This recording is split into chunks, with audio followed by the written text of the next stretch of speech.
Hey, I'm ReShawn Wilder, also known as Eyes of a Foodie, and today we're going to show you how to please your partner regardless of what their love language is, and also we have a hack that will stimulate your partner's senses. Let's get started.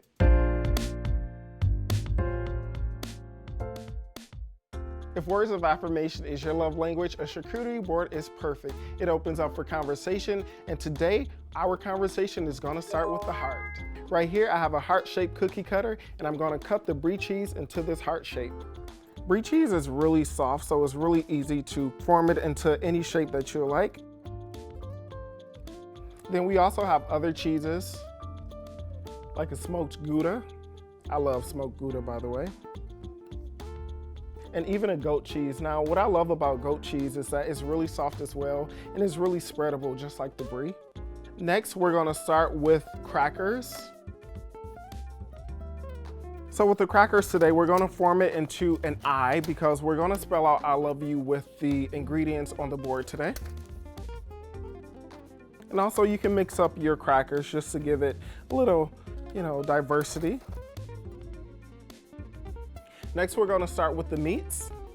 So today we have salami and prosciutto and ham. Now these are really thin, so they're really easy to work with, and you just roll them and place them on the board. You don't have to do a specific meat or a specific cheese. It's pretty much whatever you love or whatever your partner loves, since it is Valentine's Day. I'm gonna use strawberries today. You can also use grapes or other fruits that you like.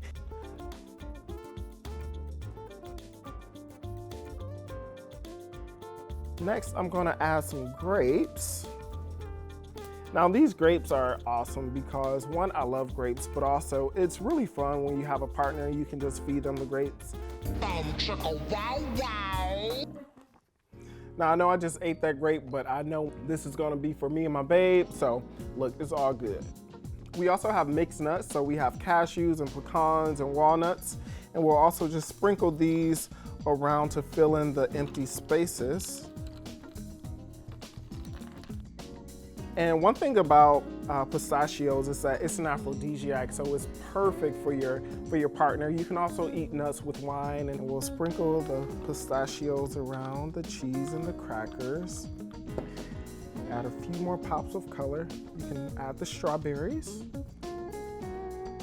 If you have jam, it doesn't have to be this triple berry jam, but you can also use a raspberry or strawberry jam, and we're gonna spread that on top of the brie. We're gonna garnish this charcuterie board with rose petals. Once again, this will definitely open it up for conversation. You never see roses on a charcuterie board. If words of affirmation is your partner's love language, this board will leave them speechless.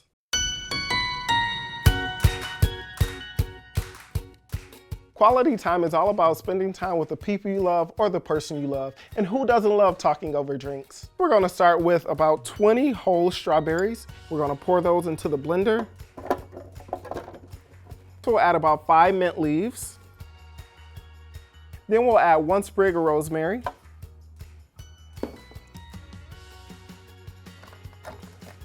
With all of the ingredients in the blender, we're gonna create a puree to mix into the lemonade. I have about 8 cups of water. I have a ½ cup of sugar. We're gonna pour the sugar right into the water. And a 1/3 cup of lemon juice. Then we're gonna stir that until all of the sugar has combined. So it looks like the sugar has completely dissolved. Now I'm gonna take the strawberry puree along with the mint and rosemary, and I'm gonna pour that right into the lemonade. As you can see, it's this beautiful red color.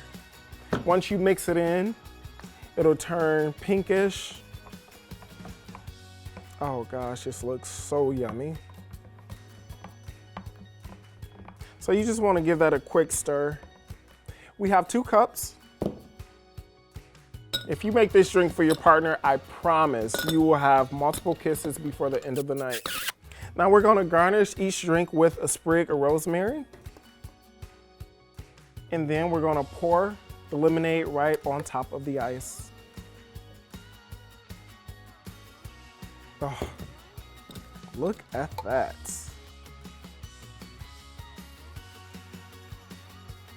And there you have it, the strawberry mint lemonade. Look how pretty this drink is. You have the speckle of the rosemary and also the strawberries. And if you smell it, it's so fragrant with the mint. This will be the drink to rival all drinks.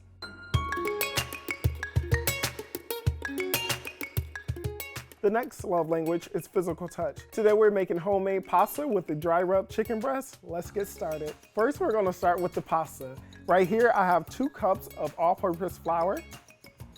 So in the center of this flour, I'm gonna make a well. Now that the eggs are completely scrambled, we're gonna pour these eggs right into that well that we formed earlier.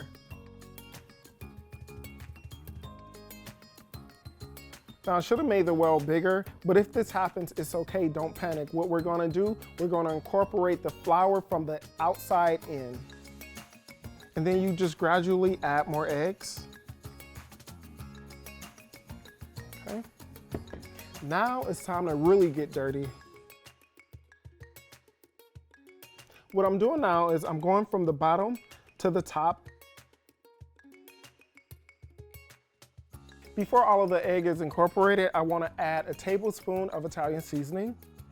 This is going to really give your noodles extra flavor. Oh my gosh, and once it's cooked, it's going to be very aromatic. And we want to make sure we get all of that flour incorporated. Now we're going to roll it onto the table so we can continue to knead the dough. If you've never kneaded dough, the tip that I like to use is to start from the back and push forward, and then pull it back. Start from the back, push forward, pull it back. And you can also turn it, that way it can get, all of the flour can get evenly distributed. Start from the back, push it forward, pull it back. We want to make sure that we knead this dough for about 7 to 10 minutes. The more you knead your dough, the gluten is going to develop and your dough is going to become more elastic. You'll know you're done because if you touch it, it'll be able to bounce back.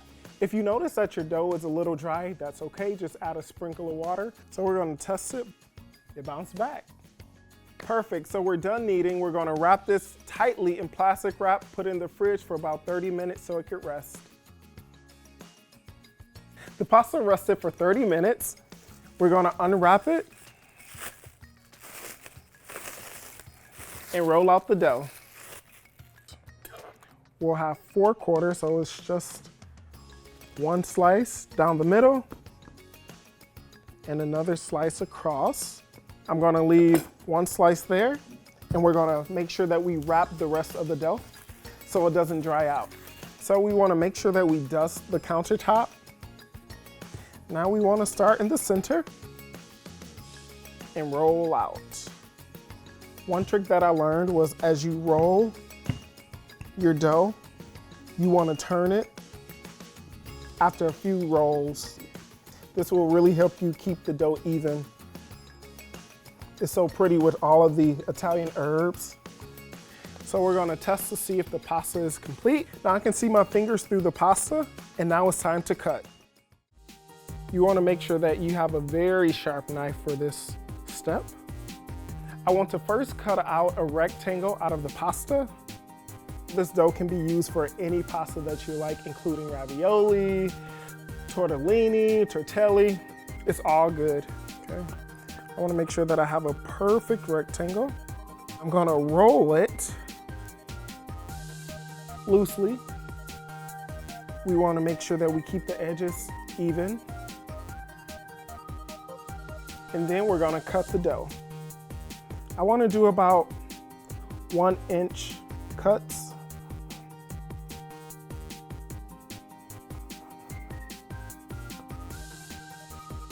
Once the pasta is completely cut, you want to unroll it. Now, we have fettuccine. And now we're moving on to our chicken. I'm going to start by cutting the chicken into 1-inch cubes. Now, 1 chicken breast may not seem like a lot, but once it's cut up, it'll be able to feed at least 3 people with second helpings. All right. And this is just about done. Now it's time to season your chicken. I have some accent, which is a flavor enhancer. I use it for just about everything. To this, I'm gonna add some Cajun seasoning. Okay, now we're gonna mix this up. I'm gonna add fresh cracked pepper.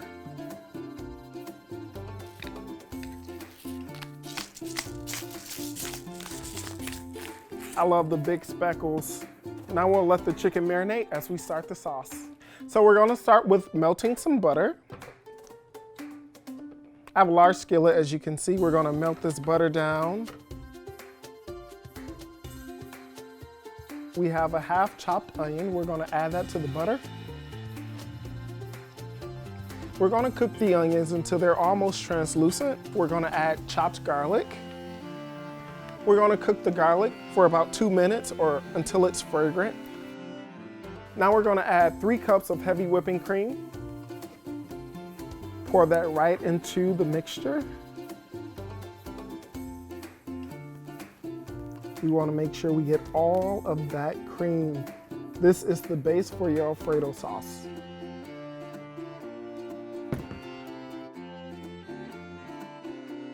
We wanna make sure that we constantly stir the cream because cream burns really easily. At home, this should take about 10 to 15 minutes for that sauce to thicken up. You'll be ready to add your cheese when the sauce sticks to the spatula. Not quite ready, so I have a little joke. What do you call a fake noodle? An impasta. Where does pasta go to dance? The meatball. I love fresh Parmesan. This is shredded Parmesan. Now this cheese is gonna really thicken this sauce up perfectly. Now that you put your cheese in the sauce, you wanna make sure that you constantly stir because this will stick very easily. And once again, if it sticks, it burns. Then you have to start all over. As you can see, the cheese is melting beautifully. We're gonna add some salt and some pepper.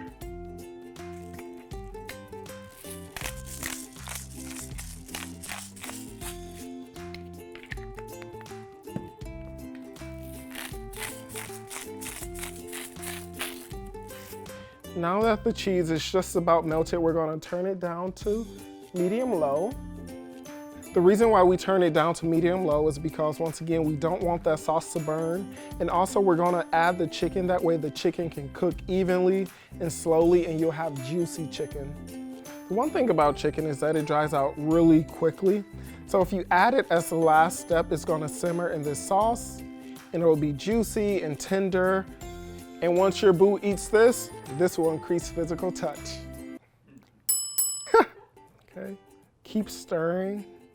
It should take about 7 to 10 minutes for that chicken to cook.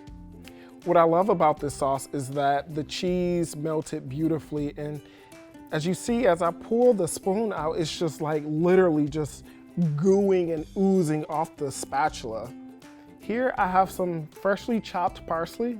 Parsley is gonna add beautiful specks of green throughout the Alfredo sauce and give it a little more contrast. Now that the chicken is cooked and the Alfredo sauce is thick, it's just about time to add it to the pasta. The good thing about this pasta is that it takes a few minutes to cook. I'll say about 1 to 2 minutes per batch. One way to know that your pasta is done is that it will float to the top. So I'm gonna add the pasta gradually so it can loosen up there in the sauce.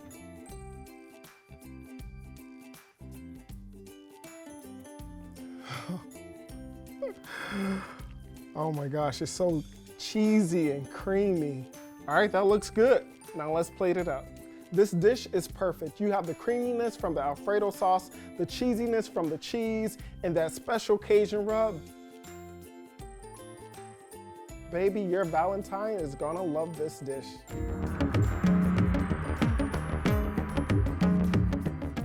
So we promised you a kitchen hack that will stimulate your partner's senses. Well, this is it. Today we're gonna make a potpourri pot that's really gonna fill your house with an awesome fragrance and set the mood for you and your love. If you don't know what a potpourri pot is, all it is water mixed with spices and fresh herbs that's really gonna make your house smell really good. First, we're gonna fill the pot about 3/4. We're gonna add the fresh herbs. So we have rosemary, and the mint, and also these rose petals. And if you guys can smell this, like, it already smells amazing. This is a new spin on potpourri. If your partner's love language is acts of service, then this is a great hack that will make the whole house smell better, and it's really easy cleanup.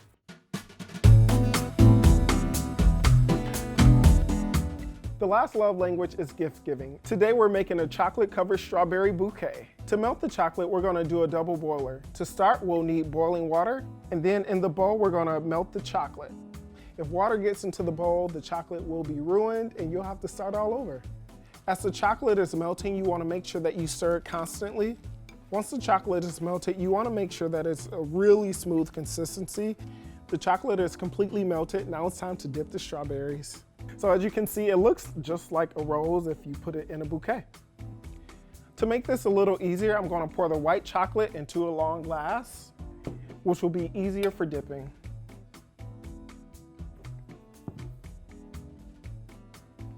Now I'm dipping the strawberry, say about 3/4 of the way.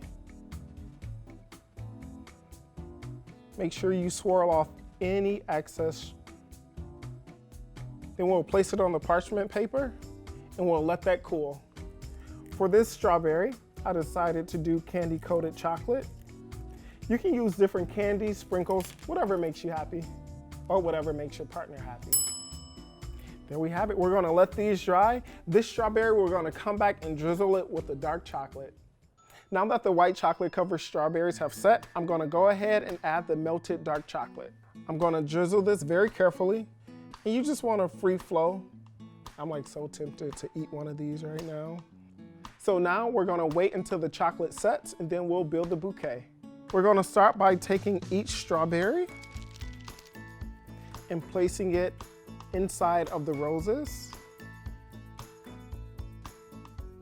I think this is really fun because it's really creative, and I'm sure your partner will love this.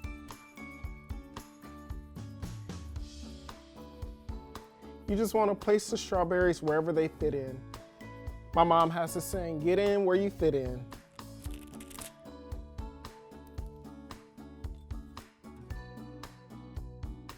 Who doesn't like chocolate covered strawberries? And you're getting roses. It's a 2-for-1 deal. If your partner's love language is gift giving, they'll definitely appreciate this gift. This has been a night with the 5 love languages. No matter what your love language is, these dishes will help stimulate each one. If you love these recipes, comment below and tell us what your love language is. I'm ReShawn Wilder. You can find me on Instagram at Eyes of a Foodie. I hope you have an amazing Valentine's Day.